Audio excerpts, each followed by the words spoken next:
Alright, in this video we're going to talk about the graph of the sine of t. Now, if you recall, when we were looking at the points that are at 0, pi over 2, pi, or 3 pi over 2, we looked at the coordinates of the point. So this is a point over 1 up 0. This is a point over 0 up 1. This is a point over negative 1 up 0. And this is a point over 0 down 1. So, and then remember that the x-coordinate is the cosine of theta, and the y-coordinate is the sine of theta. So what we're going to do now is we're going to go ahead and look at, as theta goes around, or as t goes around, what's happening to the sine of t. And remember, the sine of t is the y-coordinate. So we're going to focus on our y-coordinates. Now, in the book, they give more details. I feel that it just makes it more confusing, because these are the important points, the 4 important points. So when t is 0, and this is also 2 pi, so when t is 0, my y-coordinate is 0. When t is pi over 2, when theta, so when we go to pi over 2, the sine of pi over 2 is 1. And then when theta is pi, so when we go all the way around to pi, the y-coordinate is 0 again, so sine of theta is 0 again. Then at 3 pi over 2, the y-coordinate is negative 1. And then we come all the way back to 2 pi, and we go to 0 again. So let's plot that on this graph where we're plotting the angle versus the sine of the angle. So when the angle is 0, the sine of the angle is 0. When the angle is pi over 2, the sine of the angle is 1. And when the angle is pi, the sine of the angle is 0. When the angle is 3 pi over 2, the sine of the angle is negative 1. And then when the angle is 2 pi, we come back to 0. So notice that this is what a sine wave looks like. Now, what happens if we were to continue to go around? Well, we go from 0 back to 1, then back to 0, back to negative 1, back to 0.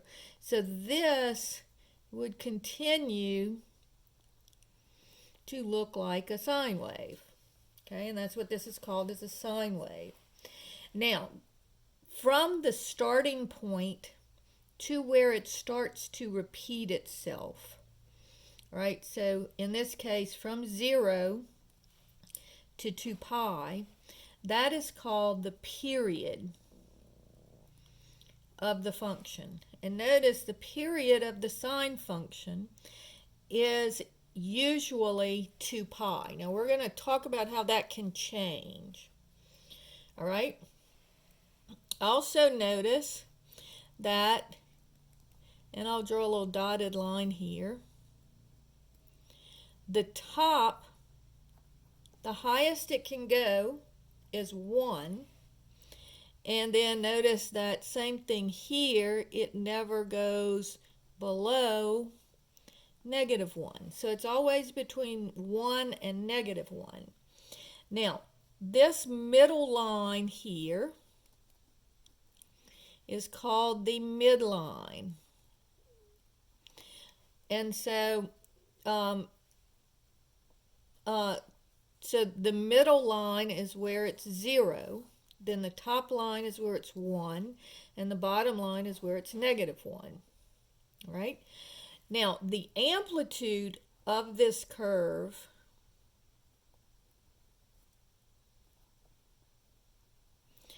is just from the midline to the top or from the midline to the bottom.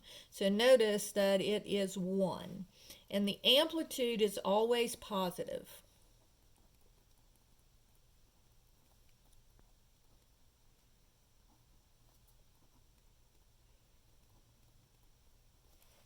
Okay? So the things that you want to remember on the sine function is notice that the sine function always starts at the midline. We're going to talk about this a lot, and you'll see what I'm talking about more, but notice that it starts at the origin here. So it starts and it goes up.